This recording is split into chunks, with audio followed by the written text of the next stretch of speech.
Hi everybody, it's Dr. Carolyn Coker-Ross. So I'm here today to talk again about food addiction. And my main conversation today is to help you understand, hopefully, a little bit more about what is food addiction. Is it about the food? Is it about addiction? What's the deal? So as we know, any addiction to food or to a substance like drugs or alcohol shares some common characteristics. And you can include gambling addiction, sex addiction, all of those fit in here. And the number one is that it's chronic. It's not just one episode. People have numerous relapses, and it involves a compulsion. So this compulsion is to seek and use either a substance or a behavior. Now, in the case of food addiction, there's a lot of disagreement about whether it is the food that's addictive or the behavior that's addictive. And we're going to talk a little bit more about that as I go through this with you. So, think about having a drug addiction, how that can create such a disruption in your life. And, when a person is hooked on drugs or is an alcoholic, it can change relationships, cause financial hardships, and so on.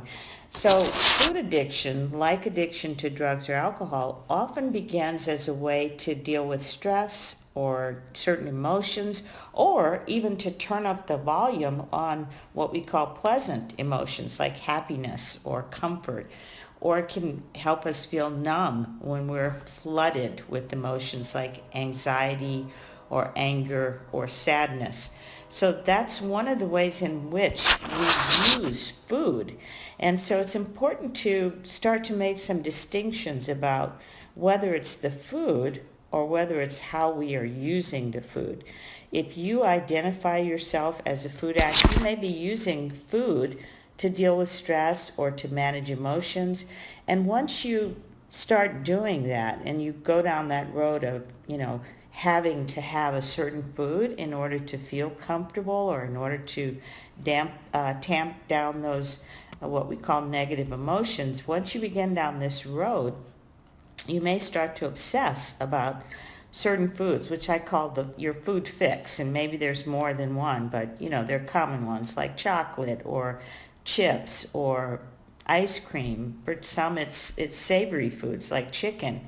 Again, just like not everybody who uses drugs or drinks alcohol becomes addicted to those substances, not everybody who eats foods that you may think of as your food fix become addicted to chocolate or chicken or chips. So we have to look a little bit deeper into why some people may become addicted and some not. Now, some of this is when you start to look deeper, some of it may have the same kind of underlying causes, like some genetic causes. We do know that if you come from a family where addictions are common or where there's a lot of depression or anxiety, then yeah, it may have, even before you were born, affected the amount of the reward chemical called dopamine in your brain. So you may not be making as much dopamine as someone who isn't. And this is common in people who get addicted to drugs and alcohol as well. So that's one thing to think about. The other thing to think about is, just other vulnerabilities that you may have. And so we're going to talk a little bit more about that. And if you have questions, just send them over to me, or I will be continuing live after the talk, and I can answer your questions live. So we know, though, that focusing on eliminating food it never works. I mean, that's why diets don't work, correct? So if you're trying to eliminate a certain food, like I'll never eat any sugar, I'll never eat any flour, those are also common ones that particular groups like Food Addictions Anonymous recommend that you get rid of. But if you only focus on that, you'll miss out on a deeper form of recovery. And this deeper form could be termed a journey to this self-discovery, because so many people who have addictions have never really known themselves at that deeper level, known the essence of who they are. So you've probably heard reports in the media that some foods such as sugar are physically or physiologically addicting, and this is something, that I'm going to talk about on a different broadcast. So today I just want to help you understand a little bit more about whether or not you truly have what you're calling a food addiction. So I want to tell you about one of my clients. Her name was Jennifer. And when I saw her, she was in her mid-50s, and she came to see me because she thought that I could help her lose weight. Neither of her parents had been overweight, so there's no family history there. She was an only child and moved around a lot as a kid. The main event and so what she was concerned with is whenever she went to the store, even driving over to the grocery store, she would start to already think about the chip aisle and what chips she was going to buy. And she could never even make it to her car without opening the bag of chips and consuming them in the car. So, when we discussed her relationship with food, she became very animated, and she described herself as a food addict. And she talked about how her heart rate would increase and her mouth would water, and she would just fixate on getting the chips, and she couldn't resist buying them. And she would even try different stores to throw herself off balance. But that didn't help. So, and she described also her shame and embarrassment about having this problem after eating the bag of chips in her car in the parking lot. She felt she had let herself down and wondered how she could end this vicious cycle. So, often she would try to not give in to her cravings, but that never worked. So one of the things that we started to talk about was how this addiction, or this eating addiction or behavioral addiction, had started.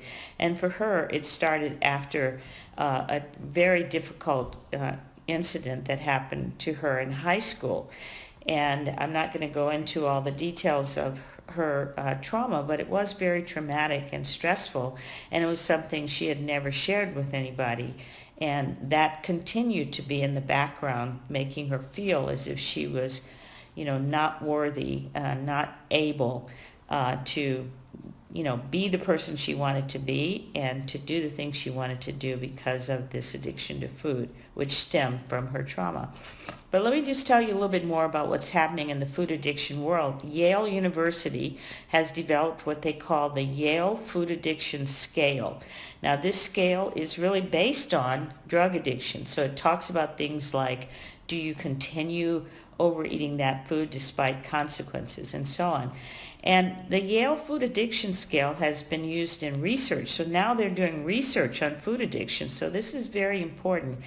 And they have found that 5 to 10% of the general population actually did test positive according to this scale for food addiction. It also shows that food addiction is 15 to 20% higher in those who are living in larger bodies, who are defined as obese according to the body mass index.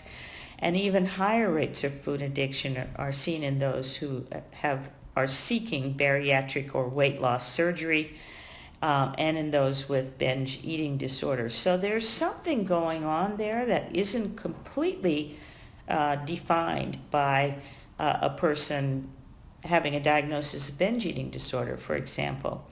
So, excuse me, we know that binge eating disorder shares a number of characteristics with food addiction, but in both disorders, people experience a lack of control, a lot of embarrassment and shame around their eating behaviors and continuing to eat despite negative consequences, and inability to change their behaviors. So there is some overlap, but there are also differences. People who identify as having food addiction tend to experience even higher levels of poor self-esteem, depression, and difficulty regulating their emotions. So the Yale Food Addiction Scale is being used in research to help identify some of the people who have food addiction. So those who scored positive on that scale tended to get more of their calories from fat and protein rather than carbohydrates, which is interesting. as compared to those without food addiction. They're also more likely to have a history of child physical or sexual abuse and have higher rates than the general population of depression and even attention deficit disorder. And you may find this surprising, as I did actually, but it actually fits with some of the genetic things that I mentioned just a bit earlier. So here are some of the questions you can ask yourself if you're wondering if you have a food addiction. And remembering that it's not about the food. It's always about how you are using the food and what makes you vulnerable to this need, this compulsion to use food when you're feeling stressed or sad or want to amp up happy feelings. So here are some of the questions. How often do you find yourself consuming certain foods even though that you are no longer hungry? How often do you worry that you should cut down on eating certain foods? How often do you feel sluggish or fatigued from overeating? How often do negative feelings about overeating interfere with important activities like work or recreation or spending time with family and friends? How often do you experience physical withdrawal symptoms like agitation or anxiety when you cut back on certain foods that you feel you're addicted to, especially foods like that have caffeine? Does your behavior with respect to food and eating cause you significant distress? And how often do your issues related to food and eating decrease your ability to function effectively at your daily routines, your job, school, social, family activities, or health issues? And do you keep consuming the same types or amounts of food despite significant emotional or physical problems related to eating those foods? Does eating the same amount of food fail to reduce negative emotions or increase pleasurable emotions the way it used to? So this is a variation of the Yale Food Addiction Scale that I will make available to you in upcoming Facebook Lives. I'll tell you how you can get a copy of this test so that you can actually take it and score it at home to see whether you really do qualify as having a food addiction or an eating addiction. So, anything we're talking about here relating to food, I just want to continue to remind you that it isn't the food itself that is addictive, although there are so many studies that have come out. For example, I'm just going to mention one because I will be covering this in future broadcasts, but one is about sugar. And the studies actually show that sugar is addictive, but only when it's the animals that, usually mice, are the victims of these studies, are deprived of sugar and then given unlimited access to sugar. So this deprivation sets the animals up to binge on sugar at a later date, and that's why it's considered addictive. And the same thing happens in humans. Again, that's why diets don't work, because they cause a sense of deprivation. And then when you can't keep depriving yourself, then what do? Well, you obviously go and you buy the chips or the chocolate or whatever your binge food is. So stay tuned. Next Monday and for the next 3 Mondays, I will be joining you for these broadcasts and talking more about the characteristics of food addiction.